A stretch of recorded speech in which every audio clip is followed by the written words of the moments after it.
ଜଗନ୍ନାଥ ପ୍ରଭୁ ସମସ୍ତଙ୍କୁ ମଙ୍ଗଳରେ ରଖିଥିବ। ଠାକୁରଙ୍କ ଉପରେ ବିଶ୍ୱାସ ରଖନ୍ତି।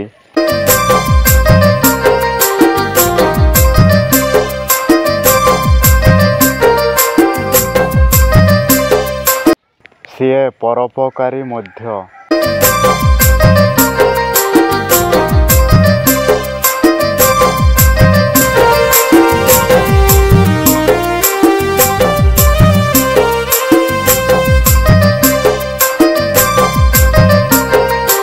ମାଉସୀ ଭଜନ ଗୀତ ଗାଆନ୍ତି ବୋଲି ମୁଁ ଯାହା ଶୁଣିଛି ସେଇଟା ଠିକ୍ କି? ହଁ ଠିକ୍।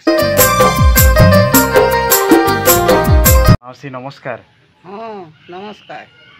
ଆଉ ମାଉସୀ କେମିତି ଅଛନ୍ତି? ହଁ ମୁଁ ଭଲରେ ଅଛି।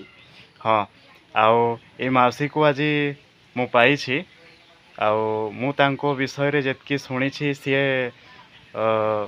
ଯଦି ବି ତାଙ୍କ ବୟସ ବର୍ତ୍ତମାନ 70 ପାଖାପାଖି ହେଇଗଲାଣି ଆଉ ସେ ଭଜନ ଗୀତ ମଧ୍ୟ ଗାଆନ୍ତି।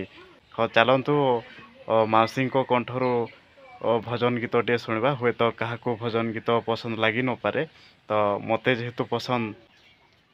ନୀତି ଭଜି ଭଜି ପ୍ରଭୁ ଭଜି ପାଇଲି ହରିକୁ, ନୀତି ଡାକି ଡାକି ପ୍ରଭୁ ଡାକି ପାଇଲି ହରିକୁ, ଦେଲେ ଧନ ଜନ ସବୁ, ଦେଲେ ଧନ ଜନ ସବୁ, ସମସ୍ତଙ୍କ ପ୍ରଭୁ ରଖିବ ଧ୍ୟାନରେ ସବୁ।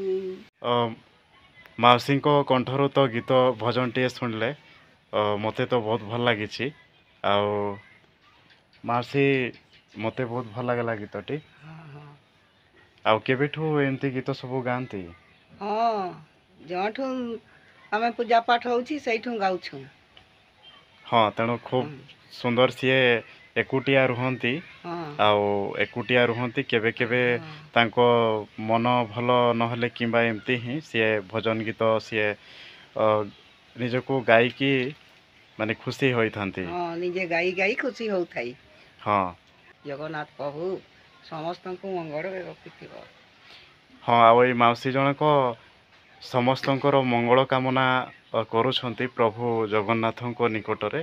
ଆଉ ମାଉସୀ ଆପଣ ବି ଏମିତି ମାନେ ହସୁଥାନ୍ତୁ ଆଉ ନିଜେ ଭଲ ମଧ୍ୟ ରୁହନ୍ତୁ। ହଁ ଠିକ୍ ଅଛି। ଆଉ କେବେ ଆସିଲେ ଦେଖା ହେବ।